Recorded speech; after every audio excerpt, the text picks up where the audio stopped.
Dans le cadre du projet Altogel, une conférence sur la gestion du risque gel a été organisée. Nous vous proposons un extrait de cette conférence qui présente la méthode de lutte par brassage de l'air. Le brassage d'air, ça c'est une diapo qui avait été faite au début des années 2010 par là. Maintenant j'ai barré Frostbuster ou équivalent. Pour moi, ce n'est pas une solution pour protéger à -5. Quand il ne gèle pas, ça marche bien. Ou quand c'est limite du gel. Parce que ça produit presque pas d'énergie. Donc, ce n'est pas possible que ça compense les pertes par rayonnement. Donc, ça agit sur autre chose, sur l'assèchement. Et avec des Belges, on avait travaillé là-dessus. Les tours à vent. J'ai des adhérents qui me disaient, cette nuit, ils sont venus me l'arrêter. Et j'ai tout perdu. Je ne peux pas être toujours là. Et je dis, mais tu as vu, tu as un hélicoptère dans le champ, et les bouts des pales de l'hélicoptère dépassent le mur du son.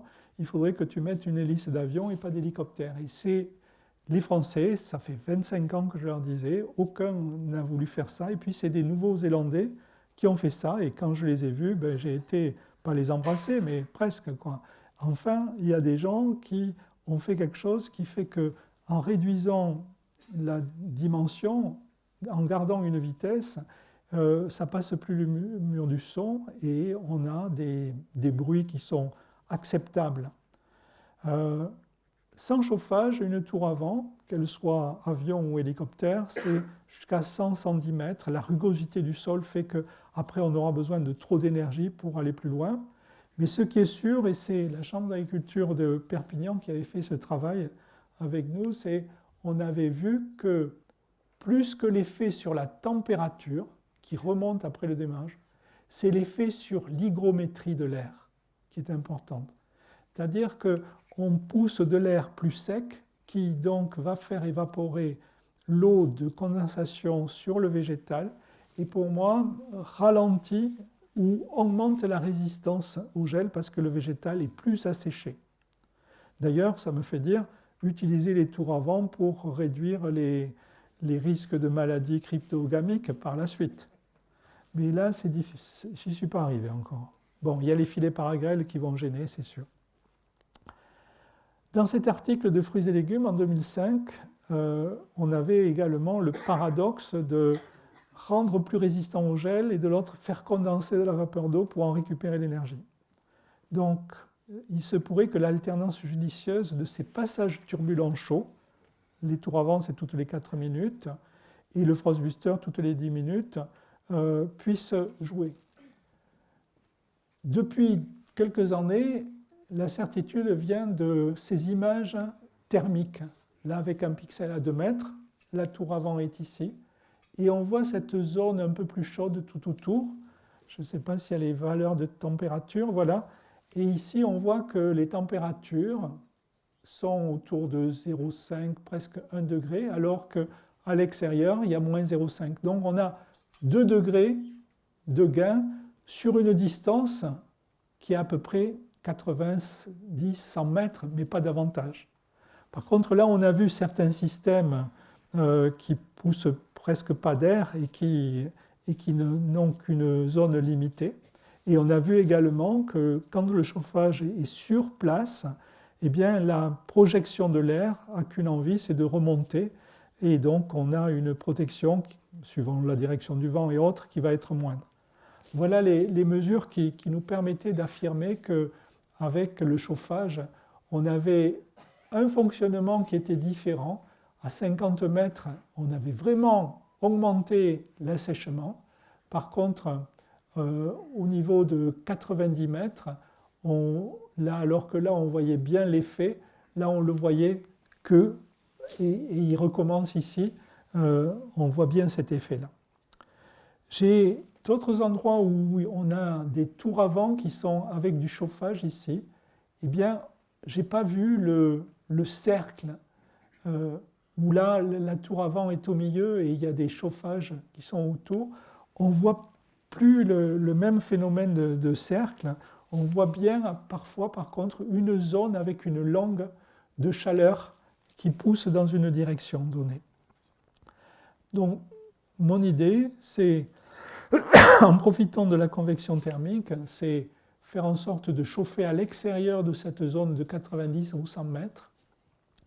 Et comme là, le vent peut-être souffle dans ce sens, cette chaleur revient, parce qu'il y a une zone d'inversion ici, revient et peut être reprise à cet endroit-là par la tour. Et donc il m'est arrivé de proposer de déplacer le système qu'ils avaient acheté pour le mettre en amont, à 300, 500 mètres en amont par rapport à la direction du vent katabatique. Ça, je vous l'ai dit, donc je vais aller plus vite. Par contre, qu'est-ce que je peux dire? J'aimerais voir cette démonstration que ça pourrait réduire les durées d'humectation sur le développement de maladies. Les voisins ne seront peut-être pas contents. Les filets par grêle empêcheraient cela, mais je suis certain que c'est possible. Et puis voilà des images thermiques verticales au-dessus d'une tour à vent. On voit sur de la vigne, la tour à vent est ici, et on voit la zone qui est réchauffée. Et donc on voit qu'au pied de la tour, eh ben, ça n'a pas réchauffé. Il y a un anneau de froid qui va rester ici. Et puis, comme le pilote du drone ne pouvait pas monter au-dessus de, je crois, 150 mètres, je lui ai demandé de se mettre en biais et de s'éloigner de la verticale. Et donc là, on voit, d'abord, tiens, ça c'est une route, il faut planter les vignes au milieu de la route, elles sont chaudes. Et puis ici, on voit la zone où elle tourne dans ce sens, on voit bien la zone qui est réchauffée, mais on voit déjà qu'ici, c'est froid. C'est-à-dire, au bout de 2 minutes, les températures redeviennent ce qu'elles étaient. Donc, ce n'est pas juste de la physique thermique qui permet d'expliquer pourquoi ça résiste. Je pense qu'il y a aussi les phénomènes de condensation d'eau, puisque là, à cet endroit-là, je pousse de l'air plus sec et plus chaud qui fait évaporer, et ce n'est pas du gel d'évaporation, puisque je suis à des températures supérieures aux températures humides de déclenchement du seuil. Et après, progressivement, il va y avoir recondensation, refroidissement. Vous voyez d'ailleurs les passages des roues du tracteur, là, hein, bien plus chaudes que la zone plus ou moins enherbée qu'il y a au milieu. Les tours à vent, je ne l'ai pas montré là, mais ont une zone limitée. Si vous travaillez avec des tours à vent sans chauffage, sachez que ça peut fonctionner jusqu'à moins 4 degrés sur 3 hectares. Et s'il y en a un qui vous dit plus la tour est haute, plus ça protège, ne le croyez pas. S'il vous dit également que si vous mettez du chauffage au milieu, ça va mieux marcher, ne le croyez pas non plus parce que la chaleur n'a qu'une envie, c'est de monter. Et donc, au lieu d'avoir une protection sur 100 mètres, elle sera peut-être que sur 80.